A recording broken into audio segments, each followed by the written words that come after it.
هخليك تعمل الكم بطريقة احترافية وعالمية، وسيبك من أي فيديو شفته في حياتك عن باترون الكم وإزاي تجيب راس الكم. عشان نجيب راس الكم ده يا جماعة محتاجين بالظبط خطوتين. إيه هما الخطوتين اللي إحنا محتاجينهم؟ أنا معايا هنا الصدر الأمامي، ده القطعة الأمامية للباترون. عشان بقى أعرف أجيب مقاس الكم مظبوط هعمل إيه؟ اللي أنا محتاجه أول حاجة ده الوتر بتاع الجيرو، تمام؟ انا هقيسه كده بالمزوره لحد نهايه الكتف زي ما هو باين كده. انا هحط المزوره على اول الجيرو من تحت لغايه الكتف من فوق. المسافه هنا معايا 21، تمام؟ القياس ده 21.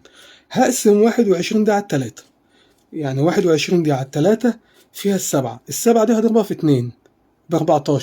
يبقى انا كده معايا راس الكم دي، سقوط راس الكم دي من هنا 14 سنتي عشان تركب على القطعة دي مظبوطة. فأنا هعمل إيه بقى؟ ركز معايا كويس جدا.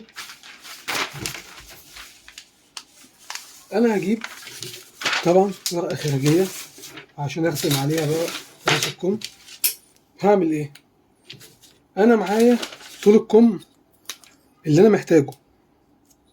طول الكم معايا كام؟ 61، تمام؟ ركز معايا كويس جدا. 61. عرض الكم كام؟ ركز معايا كويس في الحتة دي علشان دي أهم. فأنا معايا عرض الكم، أنا بجيبه يا جماعة إزاي؟ أنا بقيس محيط الظهر بقسمه على 2 ناقص 1 سنتي، تمام؟ يبقى أنا كده عشان ما أرسم المستطيل ده اللي هطلع منه الكم محتاج طول الكم وعرض الكم. فأنا هنا رسمت عرض الكم أهو. عايزين بقى نقفل المستطيل بتاعنا.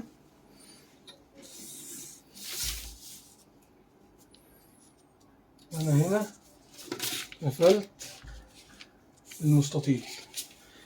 أنا قلت إن الوتر معايا طلع هنا 21، قسمته على 3 طلع معايا 7. ال7 دي هضربها في 2 ب14. كده أنا معايا راس الكم 14، سقوط راس الكم 14. هقوم جاي نازل من هنا 14 وأقوم جاي موصل من هنا، تمام؟ وصلت. هقسم المسافة دي على 2، قسمتها على 2. هقسم الجزء ده برضه 2 وهنا على 2. هنا هطلع 1.5 سنتي وهنا هنزل 1 سنتي. جميل لحد كده؟ بص ركز معايا في الحتة اللي أنا هقولها دي كويس. أنا قلت إما قست وتر الكم كان كام؟ 21. طالما الكم أزيد من 20 هخش هنا 2 سنتي، لو أقل من 20 هدخل 1 سنتي بس. فأنا الكم معايا 21، فأنا هدخل من هنا 2 سنتي وهبدأ أوصل الكم نفسه بتاعي. طبعا بيبقى فيه أدوات، أنت معاك مسطرتك ترسم بيها، تمام؟ الكم معايا من تحت طبعا المقاس اللي أنا محتاجه أيا كان هو إيه، وهقوم جاي موصل الخط بتاعي.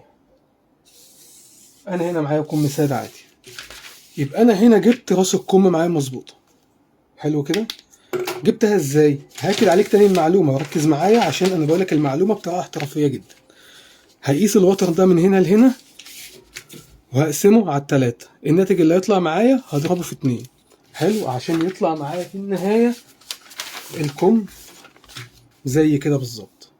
ولو انت مش متابعني تابعني علشان هتستفاد جدا جدا جدا، لان هنزل لك كورس ان شاء الله هيعلمك الباترون بطريقه احترافيه جدا.